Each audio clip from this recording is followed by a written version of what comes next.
Curaterapia. Cuidando do ser humano, vencemos as doenças. Curso: Emagreça bebendo água. Aula 2: Princípio da eficácia do método Emagreça bebendo água.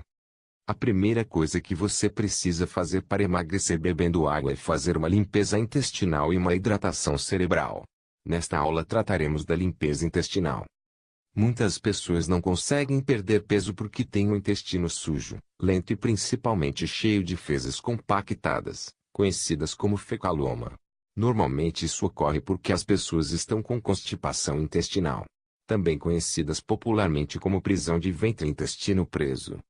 A constipação intestinal é um distúrbio caracterizado pela falta de periodicidade de evacuação. O normal é a pessoa evacuar uma vez por dia, ou de 3 a 12 vezes por semana. Dependendo da quantidade de alimentos e água ingeridos e das atividades físicas realizadas. Clinicamente é considerada constipação intestinal quando a pessoa evacua menos de 3 vezes por semana. As causas mais comuns da constipação intestinal costumam ser a dieta pobre em fibras, a pequena ingestão de líquidos, o sedentarismo, assim como o consumo excessivo de proteína animal e de alimentos industrializados. Os sintomas da constipação intestinal podem variar de pessoa para pessoa ou na mesma pessoa nas diferentes crises. Os sintomas mais comuns são: 1. Número reduzido de evacuações. 2. Dificuldades para eliminar as fezes que se apresentam ressecadas, muito duras e pouco volumosas. 3. Sensação de esvaziamento incompleto dos intestinos. 4. Desconforto intestinal. 5. Distensão e inchaço abdominal. 6. Mal-estar. 7. Excesso de gases. 8. Distúrbios digestivos. A maioria das pessoas que utiliza o método Emagreça bebendo água perde peso porque, além de hidratar de forma corretamente o corpo, limpa 2 órgãos fundamentais para o acúmulo de gordura no corpo, que são o fígado e o intestino. O fígado, como bem sabemos, tudo aquilo que ingerimos, após devidamente digerido, cai na corrente sanguínea e passa pelo fígado. Este órgão funciona basicamente como um laboratório que atua selecionando o que for aproveitável daquilo que deverá ser eliminado do organismo. Isso se chama metabolismo. O metabolismo refere-se ao conjunto de reações bioquímicas que controla a síntese e a degradação de substâncias no nosso organismo. No caso da obesidade, o problema ocorre quando há um excesso de chegada de substâncias ao fígado, excedendo sua capacidade de metabolizar, prejudicando assim seu funcionamento. Normalmente o obeso já tem excesso de ingestão de nutrientes. Por consequente, sua corrente sanguínea já possui um excesso de substâncias que estão armazenadas, em geral, na forma de gorduras e toxinas. Todo esse excesso logicamente ultrapassará a capacidade de metabolismo do fígado, ocorrendo, então, uma infiltração de gorduras no fígado, o que é chamada de esteatose hepática. O preocupante é quando a obesidade ataca o fígado pelo excesso de gordura em suas células, com as possibilidades de evoluir para uma hepatite gordurosa, fibrose ou até mesmo na perigosa cirrose hepática. 2. Os intestinos. A nossa flora intestinal é a responsável por manter o equilíbrio do nosso corpo. Principalmente, o nosso peso. Infelizmente, estudos comprovam que mais de 75% das pessoas estão convivendo com constantes intoxicações alimentares.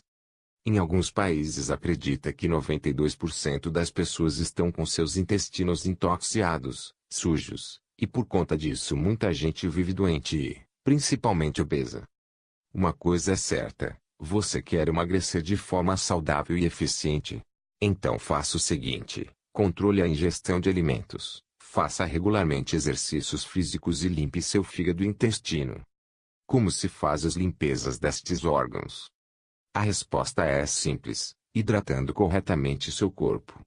Estudos publicados pelas universidades de Genebra, na Suíça e da Universidade Yale, Estados Unidos, publicado no mês de junho de 2016, descrevem a forma como os micro-organismos se comportam no intestino das pessoas e como podem influenciar o sistema nervoso e ser a causa de diversas doenças, principalmente a temível obesidade.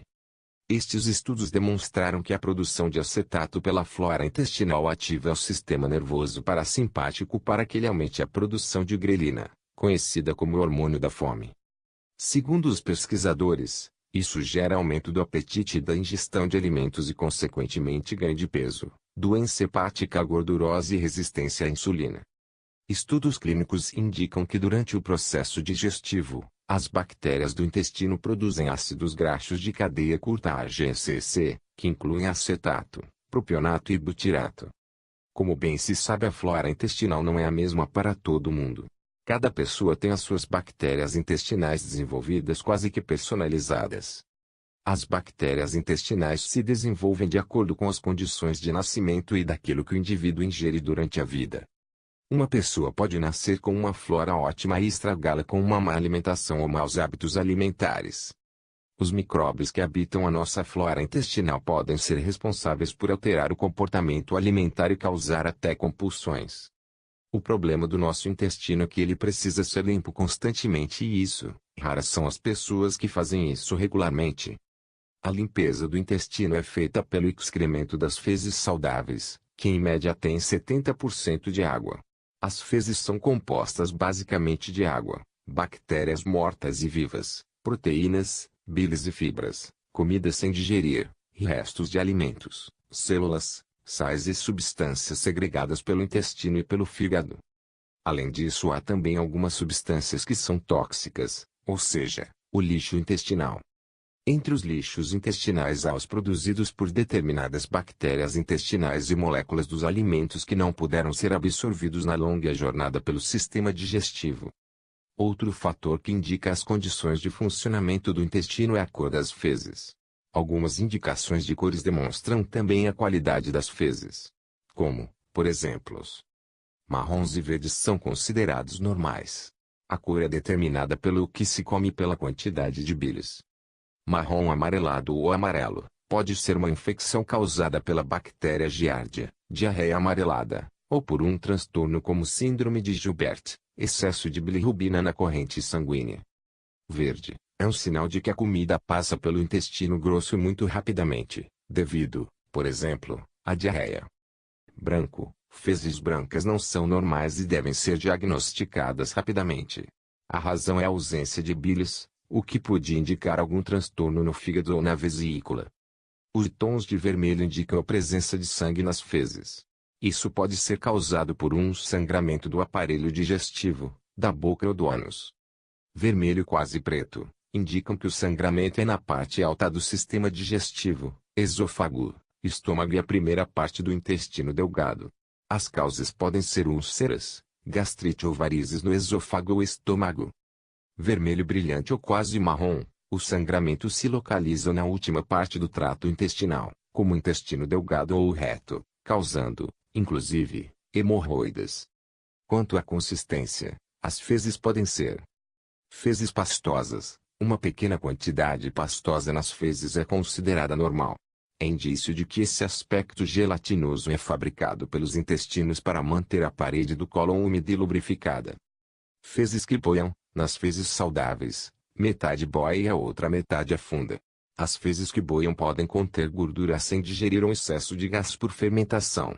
As fezes que afundam completamente contêm minerais sem digestão ou estão demasiadamente compactadas por retenção e falta de umidade. Fezes com alimentos. Quando aparecem restos de alimentos significa que eles não foram corretamente digeridos, isto é, que o organismo não os absorveu. Se vierem acompanhadas de diarreia, o melhor é procurar um médico. Pelo exposto ver-se que para um perfeito funcionamento do corpo, precisamos mantê-lo limpo, livrando-se principalmente da constipação intestinal.